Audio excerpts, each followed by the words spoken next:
El militarismo ha sido una ocupación universal. En todos los siglos y en todos los países de la Tierra ha habido militares destacados. Pensando así un poco rápidamente, vienen a mi mente los nombres de militares destacados. Nabucodonosor, el rey de Babilonia, era un guerrero militar muy destacado. Los faraones de Egipto, todos ellos entrenados en las artes militares.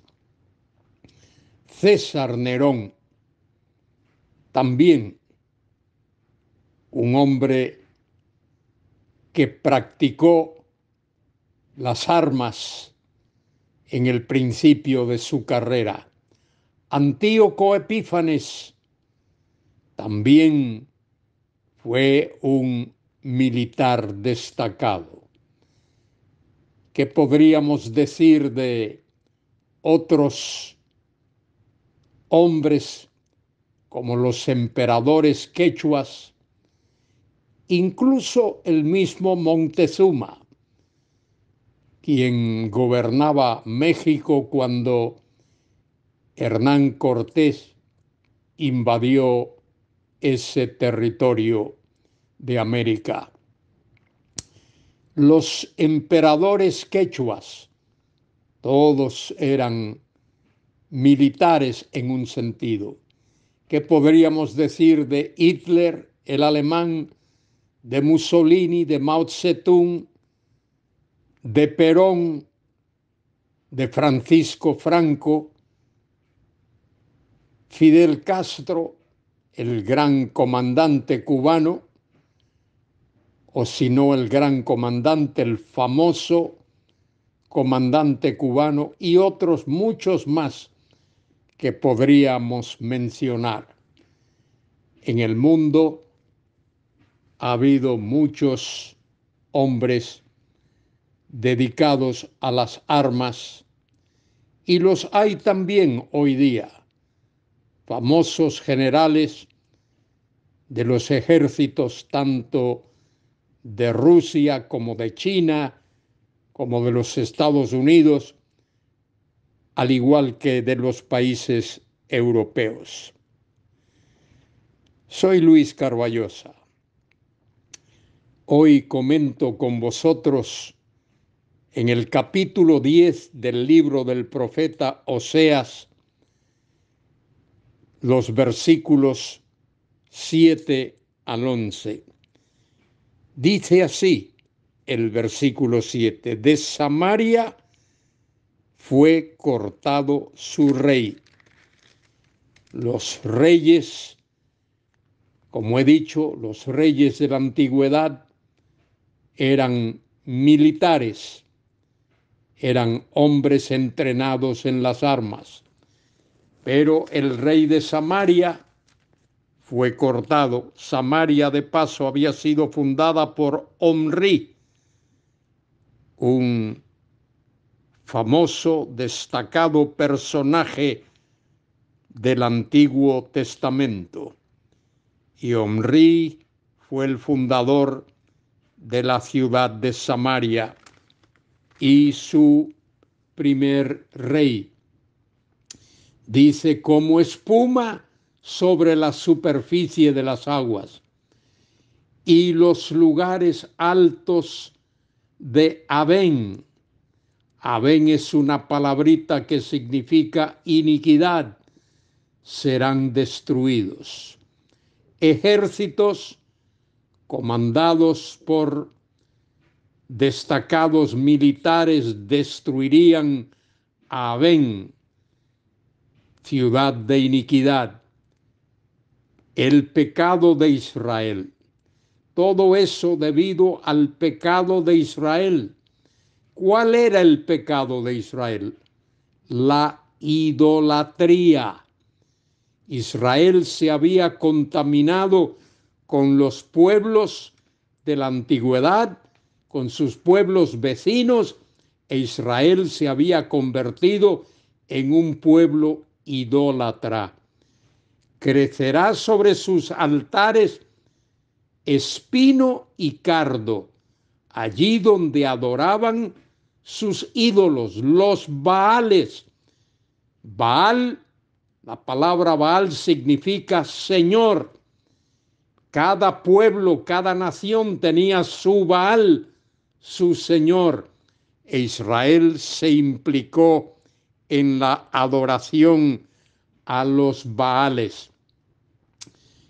Y dirán, dice allí, a los montes, cubridnos, y a los collados, caed sobre nosotros. Un día la mano de Dios intervendrá. Dice Lucas 23:30 y Apocalipsis 6:16. Dios ha de intervenir personalmente, directamente, cuando venga el Señor Jesucristo, Rey de reyes y Señor de señores. Y estos pueblos atemorizados invocarán la protección. En lugar de acudir a Dios, acuden a los montes, a los collados. Cubridnos, dice, y a los collados, caed sobre nosotros. Desde los días de Gabaa, días de pecado y de maldad, has pecado, oh Israel. Allí estuvieron. No los tomó la batalla en Gabaa contra los inicuos. El pueblo se había implicado en la inmoralidad, producto de la idolatría y del abandono a Dios y de la adoración al único Dios vivo y verdadero. Y dice Dios, versículos 10 y 11, y los castigaré cuando lo desee. Vendría el día en que Dios, de manera soberana, ha de castigar a ese pueblo suyo escogido, al pueblo que Dios por gracia y por misericordia llamó, pero ese pueblo ha dado la espalda a Dios.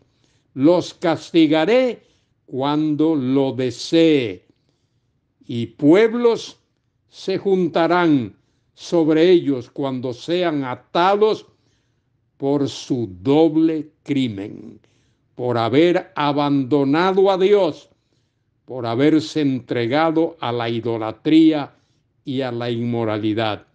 Versículo 11 dice, Efraín es novilla domada que le gusta trillar, mas yo pasaré sobre su lozana cerviz, haré llevar yugo a Efraín, arará Judá, quebrará sus terrones Jacob. Dios ha de traer juicio soberano sobre su pueblo escogido. Disciplina de Dios, particularmente en los días finales, en ese periodo de tiempo que se llama la semana 70 de Daniel, la gran tribulación de los postreros días.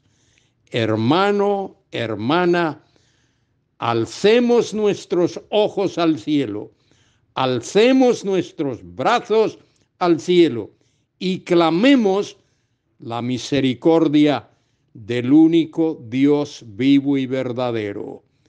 Él es bueno y misericordioso, y si tú vienes a Él, y si yo vengo a Él, Él derrama su perdón sobre nuestras vidas.